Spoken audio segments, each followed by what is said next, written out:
Hello and welcome to BOSCA Presents, presented by Mammoth Sports Construction and CEI Engineering.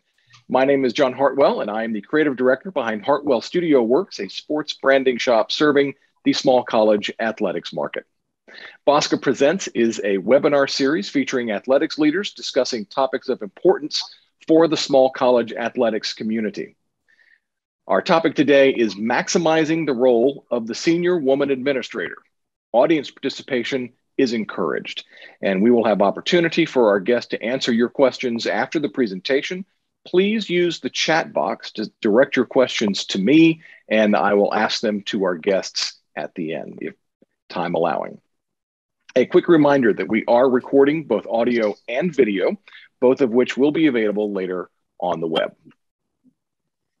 Before we begin, we will hear from our sponsors, starting with Erica Schilling, the Director of Business Development at Mammoth Sports Construction. Erica. Hey, y'all. Good afternoon, and thanks for having me. I apologize. I hope you can hear me. I'm in my car. I actually just came from a meeting on Division I campus, which is great for us, and I just wanted to say thank you and then pass along. This topic is actually really near and dear to my heart. I spent 10 years in college athletics, and I think that's what kind of makes Mammoth a little bit different when we have interviews. And from this perspective, we're built a little different. We're built by college administration, and so we just appreciate what everybody on this call does for the collegiate athletics world, for the student athletes, and honestly for all your communities. And so we love to walk alongside everybody on this call, and you know, we've had a great partnership with CEI as of recent, which has been tremendous and helped us advance. And we have, you know, the architect, design, civil engineer in-house. And so we really can offer that full experience, and we really focus on building trust and growing those relationships with you. So I appreciate you having us, and I'm excited to stay on and listen to the panel as well, because the role of the SWA is, like I said, near and dear to my heart, and I love to see women excel and grow in this field. So thank you so much. Thank you, Erica. And we will next hear from John VALASTRO from CEI Engineering. John. Thanks, guys. Thanks to Jim and BOSCA for allowing us to be a consistent sponsor. You know, over the past 2 years, you know, every time we come on, we talk and we listen. I think that's important, listening to what people have to say. And as we kind of got through this, we started hearing and saying the same things with Mammoth Construction. You know, you have a company that prides itself on integrity and putting out a good product, and you have CEI Engineering, who has civil engineering services that also feels like that we have something to offer, and we keep our moral compass straight. And we decided to come together because we both have this passion for helping the small colleges and universities, because, you know, you guys need facilities just like everyone else, because you're competing for staff and you're competing for student athletes. So it's good to know that we can come together, and like Erica said, we can provide those services. And I think at the end, you know that you're going to get a great product that's going to last a long time, and give you those facilities for future students. So again, I just appreciate the fact that my partner keeps punting it to me, and I get to sit here and listen to you guys, because it's great that what you're doing. And so keep up the good work. Thank you, Erica and John, and thanks again to Mammoth Sports Construction and CEI Engineering for their support of BOSCA Presents.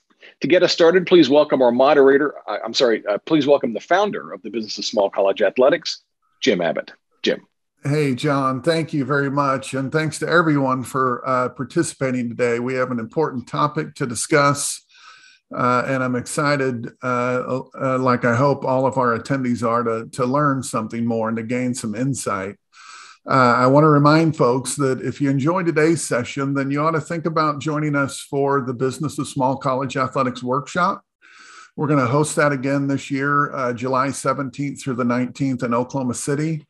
And I can't speak for everyone, but I'll just tell you that there's a real chemistry that happens at the event. And if you've never been, or if you've joined us before, I hope that you'll consider coming back to Oklahoma City this summer. And you can learn more about that on the website at smallcollegeathletics.com. We have a great panel today. We've got Jenn Bell, the athletic director from Converse University, joining us. Angela Pohl is the deputy AD and the senior woman administrator at Saginaw Valley State University. Dr. Chris Ratcliffe is the athletic director at Rogers State University.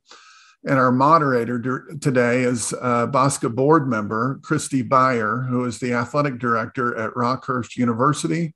And Kristy, I'll turn it over to you.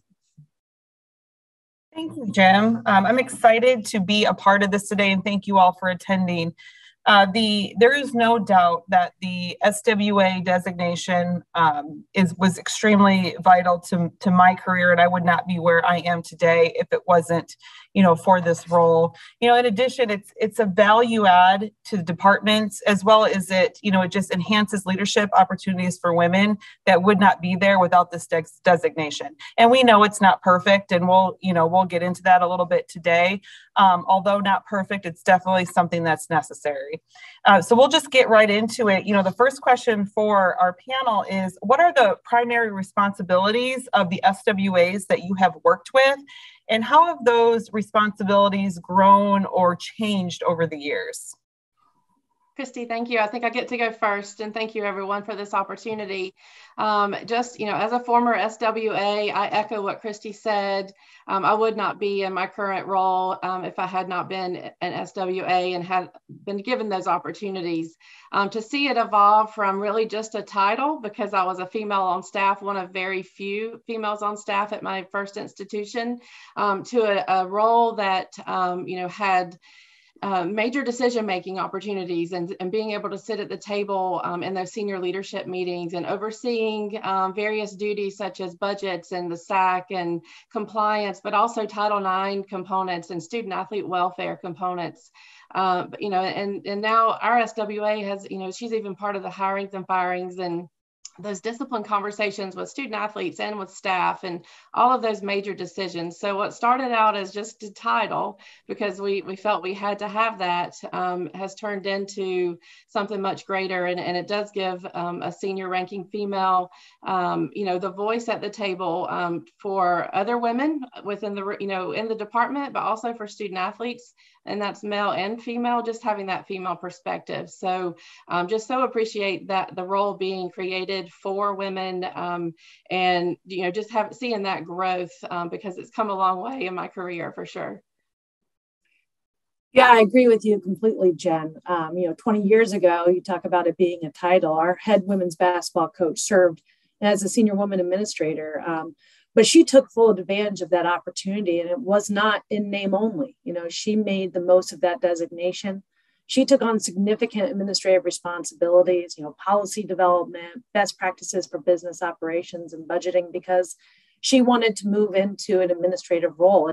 And she did. And she left and she moved into an athletic director position, which then that designation came to me as the only female left in the department. And so initially, I held responsibilities for compliance and academic services, moved into facilities, game day operations, then to marketing, promotion, sponsorship, acquisition, and now my current role as deputy AD with HR matters, strategic planning, hirings, firings, all of those fun things. So yes, to your point, it's been fantastic to see the transition of a designation, a title, and how much it has grown over the years and really positioned women very well. Again, a lot of work to go ahead of us, but has really helped women advance in departments of athletics. I agree with Jen and Angela. I've had the opportunity to work with 3 different women, and the first one was a volleyball coach. She was our SWA. And then when I became AD, I was a compliance officer. That's what she did. And it evolved to the one I currently have now as a marketing external. And she's in charge of all our gender equity, Title IX plans. And the position has grown as I've become more comfortable with her and she's come more comfortable with me. we're having one-on-one meetings weekly, just she and I. And we have a great department, but sometimes to the chagrin of my other staff, like I'm not in that meeting, but I treat her in that role that she should be treated as my senior woman administrator. We have discussions that no one else has discussions that my team doesn't have. Anything that happens in my department, she and I will have a one-on-one because I respect that position. And it's grown to what kind of the other two have said. When we do hires here or fires, there's a hiring committee. It's she and I. And she and I are in those decisions. We make the decisions together. At the end of the day, I have to stand by and she goes, whatever I decide, we go with. But usually we're never off. And then currently she's starting to get supervision. I know that's what a lot of SWBAs want, that sports supervision. But it's been hard for me because we only have 9 head coaches and I can manage 9 head coaches, whereas some of my peers have a lot more programs. But my SWA now has control, supervision of the communications department and our webcast and all those departments. And so it's grown, like I said, from the volleyball coach to just a compliance officer to having the right one, give her more responsibilities that she has. Thank you. And Chris and I have served in 3 different conferences together, and I can tell you that he's a huge supporter of the SWA role in advancing women in leadership positions. On to the next question, and I would get this a lot in my SWA role is, oh, you're the athletic director of all the women. So it leads me into my next one is, what are some common misconceptions about the SWA role? Yeah, thank you, Kristy. What the acronym stands for, kind of to your point, it's a senior woman administrator, not women's administrator, which then implies that, this individual is a point person for all women's programs and not men's. I think other misconceptions are that the senior woman administrator should have responsibilities to serve as the SAC advisor. And in my experience, most SWA's primary responsibilities are to compliance and academics. Some of these misconceptions actually became apparent to me years ago. I was sitting at our conference management council meeting, and the agenda for the meeting, the SWA breakout, was comprised of all compliance related items.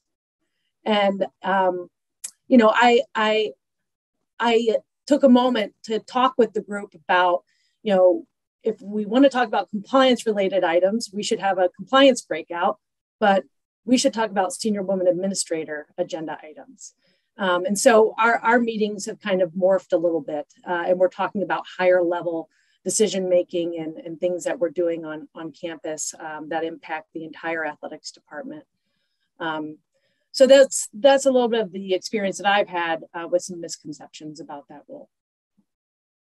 I would echo what she said, that you're just filling a role. The NCAA has to say we have to designate somebody, and that this person just has a role, and that she really has no leadership power on campus, and that they only support women's sports. And I, thank you for those kind words. I recently just finished my PhD, and it was on this very topic of female advancement in college athletics. And what Angela said is so true, that on the conference level, I had one lady tell me all the ADs were sitting around the table and all the SWAs were behind them.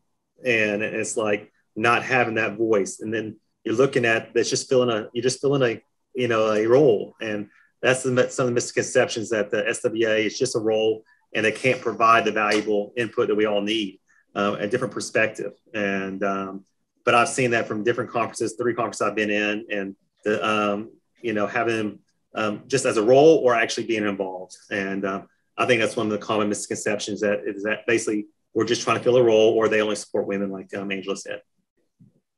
Those are both great answers. And I would just echo or add to that, sometimes it's looked at as the female who has been on staff the longest. And they are the senior woman administrator, and that's not the case, and so in my career, I've seen females who have been interested in advancing, in their career and hopefully one day being in the chair as an AD, and, finding that right person who has an interest to who can, again, add value to the conversation. Yes, thank you.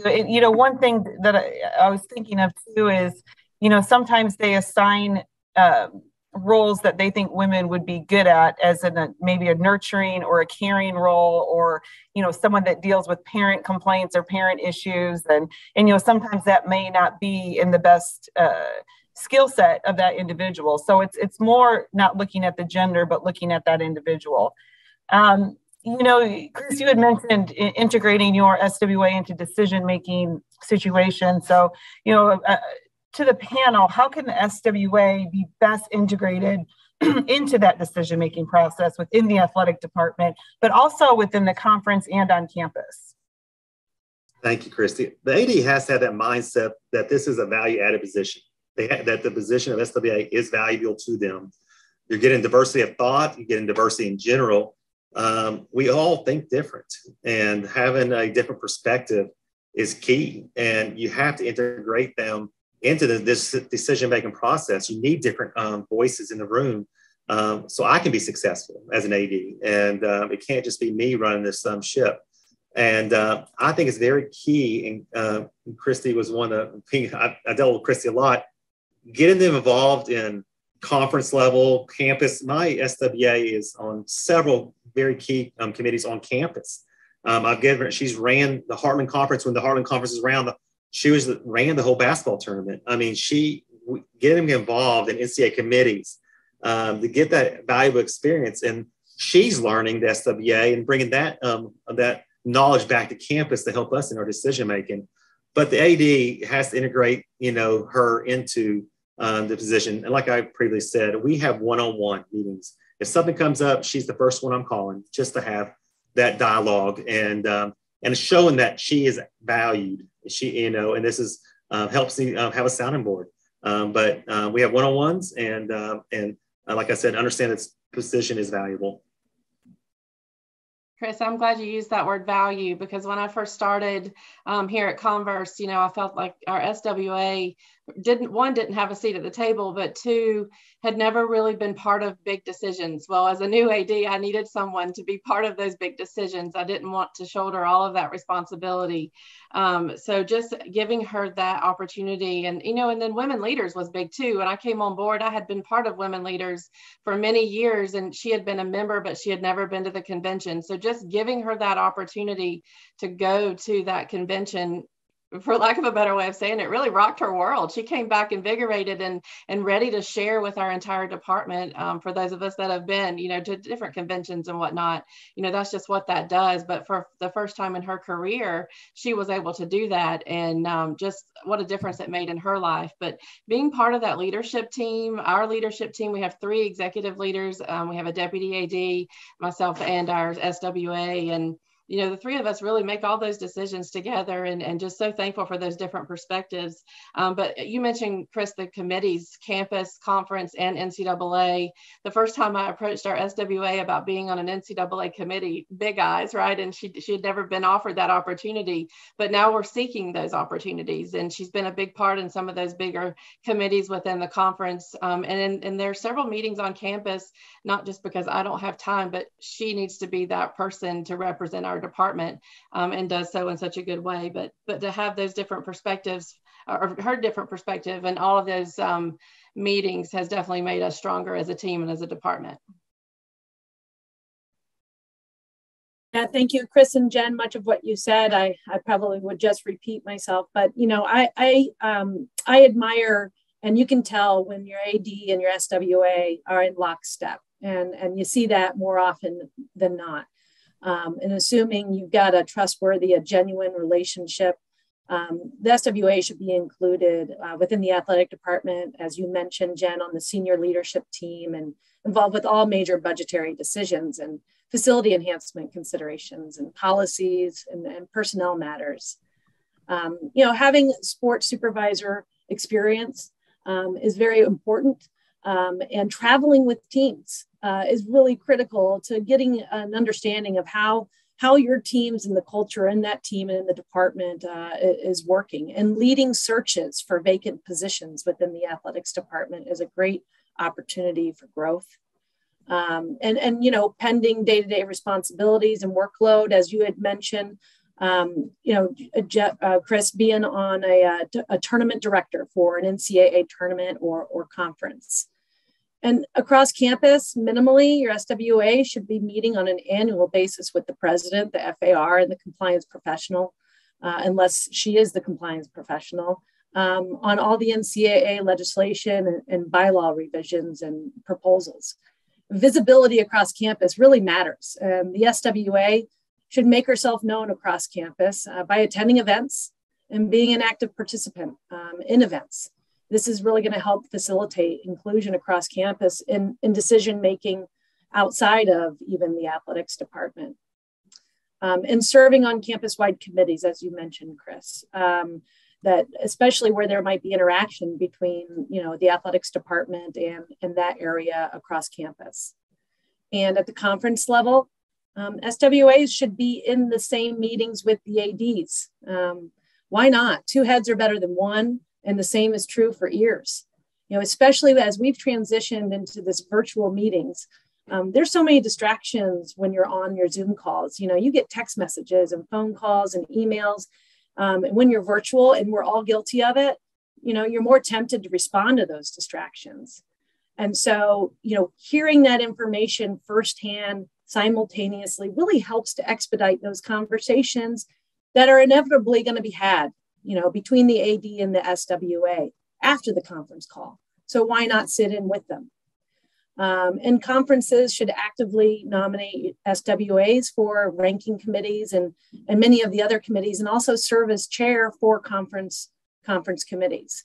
So many easy ways to get your SWA involved and get some professional experience and growth for them, for the betterment of the athletics department. And as you had mentioned, Chris, for the AD.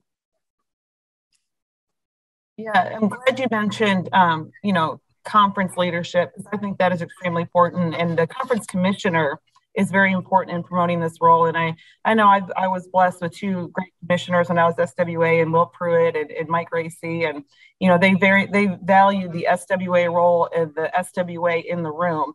And to the SWAs out there, I think it's really important to speak up in these meetings. I can remember as a young SWA, a lot of times I would have something to say and I didn't say it. And then an AD or somebody else would say it. And I was like, I could have added value. So don't be afraid to speak up when you're in that situation. But very good points, Angela. The NAIA recently passed a bylaw requiring an athletic department to have a senior woman leader in the fall of 2023. I see on this Zoom a lot of NAIA ADs and associate ADs. And what advice would you give NAIA ADs as they approach this for the first time? Oh, this was a fun one. I think the first thing is to be here on, webinars such as this, but to get as much education as you can about the position and the value that it can give to your department. And then finding that right person. I think I mentioned that earlier, just, to make sure you're not just assigning it to a coach or, an administrator, someone that's been on staff for the longest time, but finding someone who is, interested and engaged in these types of administrative duties, and making sure that you are helping her reach her full potential in that. What is she interested in, and how can she impact your department and staff and student athletes and institution and even conference, the most. But I think it all starts with the education of what this role is about and trying to help it continue to evolve. Jen, I would agree. I would recommend that an AD embrace the opportunity, because while it's fostering growth for her, as you mentioned, Chris, you'll find it's beneficial for your growth as well as an AD. I would recommend that the SWL, assuming they're going to use that acronym, have an official title that connotes her rank in the department. For example, assistant or associate, senior associate, athletic director, and there's likely a chance that an SWL might be designated as a head coach, but I would recommend that meaningful opportunities are provided for her to be involved with high-level decision-making, but sensitivity, to conflict of interest, of course, if your SWL is a head coach. Yeah, I can't add a whole bunch more. Like I said, just it's not checking a box, and just reach out and learn about the role. Talk to Division II peers that you have, because we all have it and we've all gone through it. And this being new to y'all, NAI, learn from our mistakes and our successes. And but like both my peers have said, it's just not checking a box and just reach out and learn. Yeah, and I can tell you as a new AD, you know, one of my biggest flaws was, you know, as an associate AD, you're kind of used to doing everything. You do all the tasks. And so when you become that AD, you just kind of get in that mode where you still want to do everything. And I think it's really important to, you know, give responsibilities to the SWA. I mean, many times they have characteristics or a skill set that you do not have, or that you simply do not have time to have. And more than likely, that individual wants more responsibility. They want more to do. So don't be afraid to kind of give that over and give that to them. Kristy, another, let me add, I just thought of this while here, I'm sorry. Mentoring helps out that, you know, pair your newly SWL or whatever else with somebody you might know out there. Reach out to Kristy or some of us and allow some mentoring, because you're not going to know the answers like I didn't know the answers. And another SWA can say, hey, these are some of the things that I would do to get there, and just try to pair your newly designated SWL, SWA with another SWA somewhere out there. Yeah, and to, you know, the SWAs or SWLs out there, I can tell you, you know, Nick Rule's SWA or SWL, she called me and she reached out to me and said, hey, there's this role that I'm going to have. What's the best way to go about it? Or what are some things I can do? And we had a 45-minute conversation, and I had never talked to her before in my life. So it's just kind of just reaching out, and there are people that want to help and that want to help this position grow. So don't be afraid if you're an SWA to call somebody, or an AD, don't be afraid to call another AD. What advice would you give to a new SWA, and what characteristics define the most successful SWAs? So the ones that you have worked with or you've been with that have really stood out. Kristy, what I would say is that the most successful SWAs that I've seen are measured in vocalizing their position on matters. They're professional and they're genuine. And while, you know, I don't know anybody that likes to embrace a challenging conversation, they certainly don't avoid them. And so the advice I would give to a new SWA would be to, you know, have regular meetings with your AD. Share your desire to be involved with decision making, to be going to events, to be introduced to administration across campus, to have some involvement with donor relations, and you know, to really have those conversations on a regular and ongoing basis. And that would be my advice. Great advice, Angela, and I totally agree. I think for those SWAs and characteristics that will make them successful, just listen. And then, like she said, do not be scared to speak up when you need to speak up. SWAs, I think, need to be emotionally intelligent and have compassion as well. And it's okay to be compassionate and be soft and, you know, be real. You don't have to all of a sudden change who you are to try to fit into a role. When I did my interviews, I interviewed 11 student ADs, and I went in, I knew several of them, I didn't know everyone, but they were strong women, but they were compassionate. They were real. They were who they were. They didn't have to fit into a box and be stereotyped. And that's why they're successful. And as an AD, as an athletic director, and I think the same goes with SWAs, you have to be you. And don't be scared to speak up, be real, and listen. And but also important to get that professional development. That's where we all learn. I'm a big proponent of professional development. The whole staff here gets to go. We figure it out in our budget, and if not fundraise, we all go. But it's important for the SWA to be successful, to get that professional development as well. I agree with both of you. And, you know, I'll just reiterate the fact to not be afraid to speak up, use that voice, you know, that different perspective, and don't be afraid to speak against. I think a lot of times we get in a room and we just nod, and it's okay to be different. That's why you're there, is to have that different perspective. Behind closed doors, it's absolutely okay to agree with the AD and any other senior leaders in that room. You know, but once that door opens, we're a united front. But definitely don't be afraid to use your voice to speak up, you know, for what you believe in. Definitely, thank you. You know, I mentioned at the beginning that it's not a perfect system. So what are some of the challenges do you think that SWAs face? Great. I think the list is long. And you start with the whole gender stereotyping, you know, they're filling the role, they or this or that, and just because they're a female. Women and men, but women are more than just their gender. Nobody wants to be stereotyped. I don't want to be stereotyped. And well, a lot of times SWAs, they get stereotyped into their personality, get stereotyped that they can only deal with the women issues. They get, you know, their Title IX. You know, that is a challenge. Athletics is masculine. It's very masculine. Our presidents are male. Our ADs are male. You know, 17% Division II females are ADs. You know, that means there's 83% are men. You know, even though we have Title IX and we have all these opportunities, we still see more male student athletes. So there's this whole masculinity around athletics, and our SWAs are having to fight through that. We're assigning jobs to these SWAs that don't have advancement. We're giving them, you know, just compliance jobs or life skills jobs.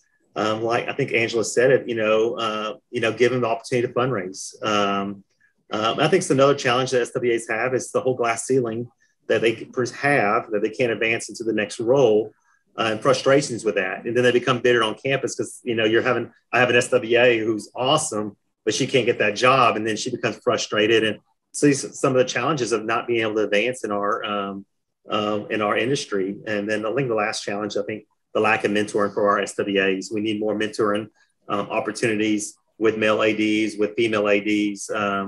So there's a lot of challenges. We can keep on going, but those are some of that just jumped out to me with some of the challenges our SWAs face today. Yeah. Great points there, Chris. You know, there's certainly, I've encountered a perception that SWAs have reached their ceiling in athletic administration. And they're at where they're at, an assumption that they're satisfied with their rung on the ladder. You know, when in fact that might not be the case or the desire. And then the SWA can be perceived as aggressive. You know, and I will say, you know, I've had great opportunity at Saginaw Valley. I have been able to move into a number of different athletic administrative roles. And I am so grateful for that. And so I would encourage any ADs on the call here to give their SWA opportunities in other areas to, you know, if they are in compliance and academic services, you know, let them get their toes wet and something else. Because there's a lot of opportunity for growth, and some of those other areas are really assets to put in their toolbox to become an AD.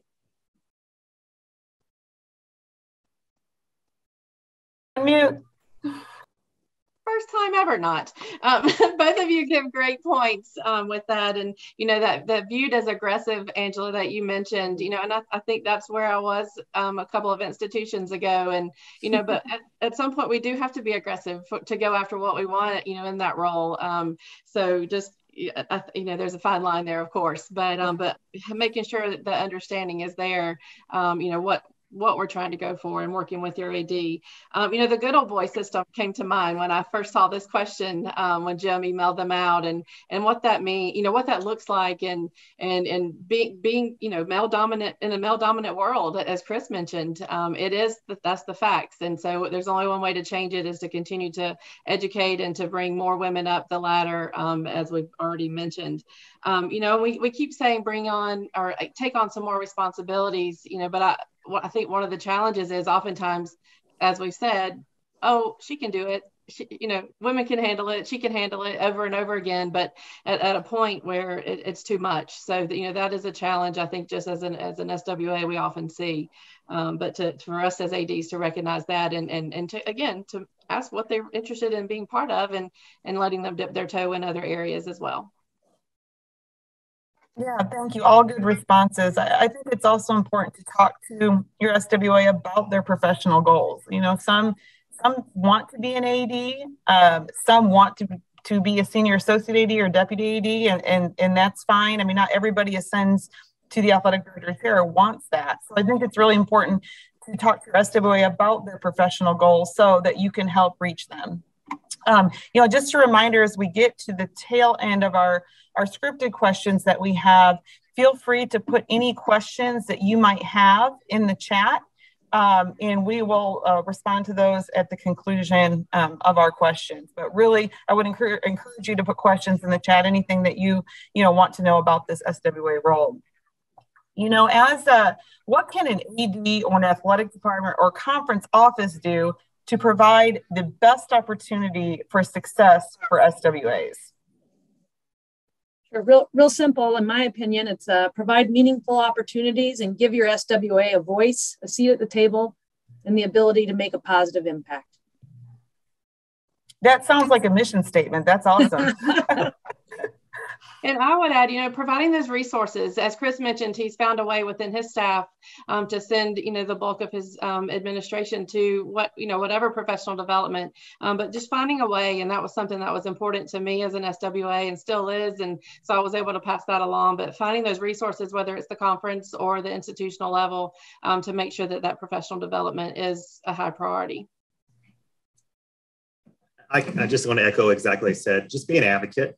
We understand, I understand being a white male, I'm privileged. I understand that I'm a white male, that we're in a masculine, I'm in a masculine business, and being a diligent to having my SWA at the table in the conversation, just being sure I'm always making sure that happens. So be an advocate, be diligent, and just like I said, provide those leadership opportunities on staff. When I'm away, she can make decisions, and I stand by her decisions. And she knows she has authority on my SWA. But all that being said, that didn't come overnight. It took some time, and it's that leadership that relationship we have that's grown. And but I think, like I said, just being an advocate and being diligent. And I was going to say, provide leadership opportunities. I said that. Just don't go to BOSCA, because my assistant came to BOSCA and fell in love, and he's leaving me. And so be careful if you go down to Oklahoma City, you might fall in love and leave. And so you might lose an employee. And so, but no, it's great. I went down there and with leadership opportunities, and he met somebody, and it's working out great for them. Well, Chris, it's interesting you say that, because I was going to close and come back here and just say, outside of the opportunities that you can be providing your SWA on campus, two very important opportunities that I've had to take an advantage of that have really enhanced my network, and not necessarily my network to find the next job, right? Because I've been here for 20 years, but to learn and to grow have been my involvement with committees at the national committee and the sport committees. I've met some awesome people, some ADs, some head coaches that I can call anytime and have a conversation with them about things. And then also BOSCA. BOSCA has really been important for my professional development, and expanded the network and opportunities for learning and growth and resources. And I know we've talked a lot about mentorship today, and I know that, Jim has a mentorship program that BOSCA is beginning, and my gosh, what a great opportunity. Yeah, you all had mentioned professional development, and just showing that you're investing in your SWA, or that's a priority for you, will go a really long way. And I know money is tight right now in all of higher ed, but finding affordable professional development and presenting that to them shows that you care about their growth and about their future. Or if there is it could be as simple as a committee opening, forwarding them that committee opening and thinking, I think you'd be great at this. And, I tell you, I'm on NCAA championships committee, and right now there's a lot of spots open for committee service, and they really want women and people of color, to serve in those spots. So, go out on a limb, someone had mentioned, go on a limb, apply for that committee, because chances are, you're going to get selected at some point to serve on a committee. And that's great to encourage your SWA in that growth opportunity. We've come to the end of our scripted questions, but I'm going to throw it over to Jim for any of the questions that have been in the chat. Yeah, thanks very much. What a great conversation. Kristy, I had a conversation today with an NAI athletic director, and it goes perfectly with this conversation. His question, he's thinking about filling his senior women's leaders position. And the question really is, what are the pros or cons of having a coach fill this position versus a standalone administrator? Well, I can go ahead and take this one since I was a SWA and a coach for 14 years. I felt for me, it was an advantage to the department because I could be empathetic to a lot of the situations that they were going through. And I think they felt comfortable, coaches felt comfortable coming to me with their situations, the scenarios, because I have gone through it or I had currently gone through them. So from a coaching management or being there for the coaches, I think it was an asset to also be a coach. It was detrimental because of just the time, the time invested and, focusing, when you're a coach, you can say you're 50-50 on coach and admin, but when you're a coach, you're a coach and you're focused on your sport. So I think a lot of times that can take priority over administrative duties. So, it's in some points it was advantageous, but on other times it was it took a huge chunk of time. I would wholeheartedly agree with Kristy on that one. I was a coach in SWA as well. And that time commitment is huge. And you're right, Kristy, there's no such thing as 50-50. And, eventually I was able to transition out of that coaching role and become a full-time administrator, which definitely helped, that aspect of it. And then there's that confidentiality. Yes, you get the coach's perspective, into that room, into those big meetings. But then, just making sure that you're finding that person that can keep those higher level conversations confidential and while wearing their administrative hat. And when they put their coach's hat on, it's important that those are often, forgotten for the time being, at least. And I have a coach who's a facilities director for me, and it's hard for him to take off the coach's hat and just be an administrator. And I have him in our administrative meetings. We have a whole group. It's difficult. And I 100% agree, Jen. It'd be more difficult for me to have those really hard decisions on hiring and firing and budgets when I'm talking to a coach. And you'd have to have that really, really strong trust and that it was confidential, one-on-one. And it's just different. I was just like all of them, I coached as an administrator, and it's difficult. But you'd have to have that complete confidence that in that person, they can keep things quiet. And it's hard to get that when you're a coach because they can be sitting in that same seat, the following year or two. And honestly, if you're a coach, even though subconsciously you don't want to think, your program is number one for you. Your sport and you winning, that's number one. Yeah. Kristy, I've got a question here in the chat that's very similar, I think, to the one that Jim just asked, but I'll put this out there. This is from Seth Dutton. And he asks, what are the challenges of having an SWA that is a head coach or an assistant coach in dealing with personnel changes or challenges with coaches in other sports? It's similar, but one thing I didn't mention in the previous question is, when you're a coach, you have your peers. It's a kind of like a fraternity, and it's your group, and coaches bond together. And it's hard to kind of sometimes separate yourself from that peer group, especially if, for example, I had someone I worked out with every morning, and that person got let go from the institution in a not great way. So then you have to then dissolve your relationship with that person. So it is hard to maintain your relationship with your peers and your coaching community, as well as then put your SWA hat on and do what's best for your institution, your administration. Kristy, I've got 2 or 3 more questions for the panel.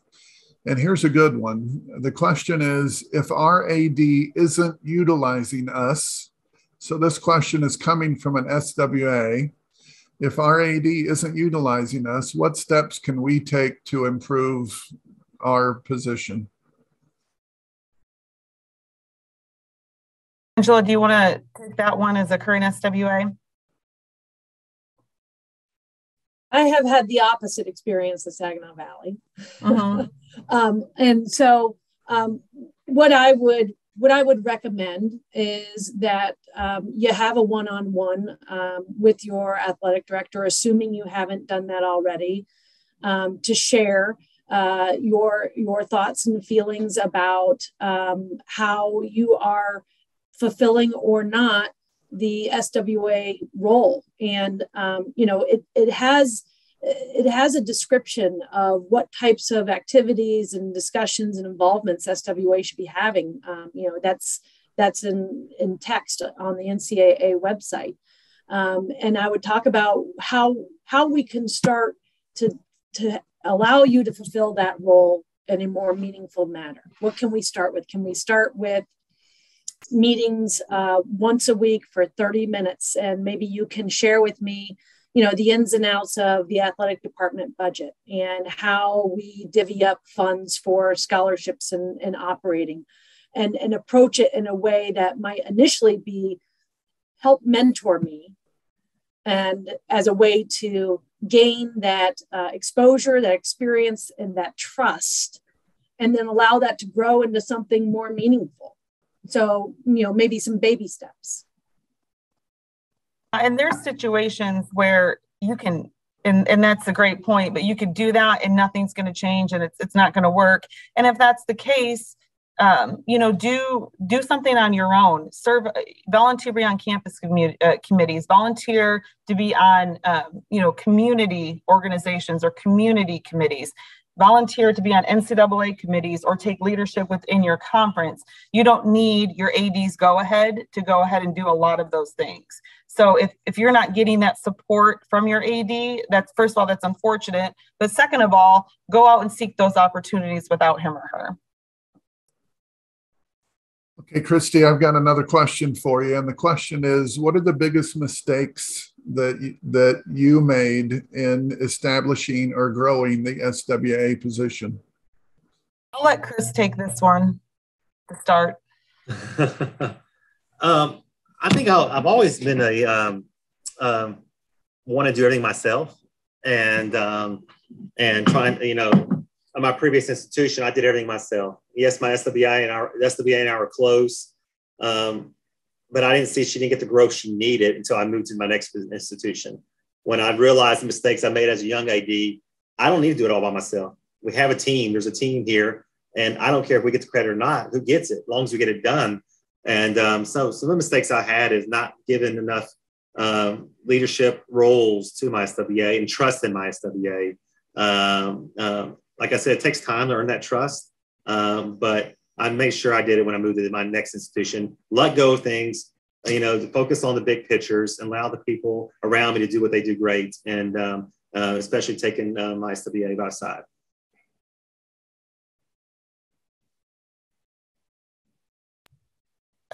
For me, I'm not, I struggle with being, thoughtful and personal at times. And so, just taking a time out and pause to include the SWA in things that, I can be very transactional at times, and just taking, that moment to include them. I can remember, whether it's I was CCing her, included her in a meeting, and she came up and really thanked me for that later. And, I thought, oh gosh, what an idiot. I should be doing that all the time. Why am I not doing that? Sometimes you just forget. So just taking the time to, even if it's just a CC in an email, to let them know that they're included in the process. Got another question here from our participants. This is from Connor Muff. Connor is a current student athlete at William Penn and an executive member of their Association of Student Athletes. Connor's question is, we've discussed a lot about how to give resources and opportunities to the person in the SWA role and advocate for them. From a student athlete perspective, what can we do as student athletes to engage further with our respective SWA to further enhance the connection between the students and the person holding that role? Well, first of all, Connor, thanks for being on here as a student athlete. I think that's awesome. I'll first punt this over to Jenn. That's a great question. And Kristy, I was glad you thanked him. I just think it's awesome that you're here on this panel. So thank you for that question. I think to reach out and to talk with them about their responsibilities, and then, whether it's via SAC or whether it's just a one-on-one meeting, meeting time with that SWA, and then shadowing them, learning more about what they're doing in their role. And that can go a long way. And I encourage that with all administrators, but especially the SWA position is such a vital vital role within the department and at the institution, I think that's a great way to start that. And I would say that the SWA bears some responsibility in this, right? So, you know, having a presence, going to a SAC meeting, shouldn't need to wait for an invitation, initiate that. Going to practices every now and again. I mean, I know all of our time is very limited and it's difficult to get out of our chair, but forcing ourselves to do it, just carve out a little bit of time on a Wednesday and hit a practice or two and stand on the sideline. You know, when they walk by your office, call them in here. Ask them to come in and how they're doing, and you know, how's practice going, how's school going. So I think that it's a two-way street. The SWAs need to make their presence known, not just across campus, but with the student athletes as well. I recall my SWA way back when at an institution far, far away from here. She came to one of my games, and when I assumed this role, you know, my motivation is to be completely opposite. I want to be accessible, my door's open, and I want to get to know our student athletes because those are meaningful relationships that they will have and carry with them. And they'll have a better, more positive experience here with the more interactions that they have, you know, with people in the athletics department outside of just their immediate coach staff.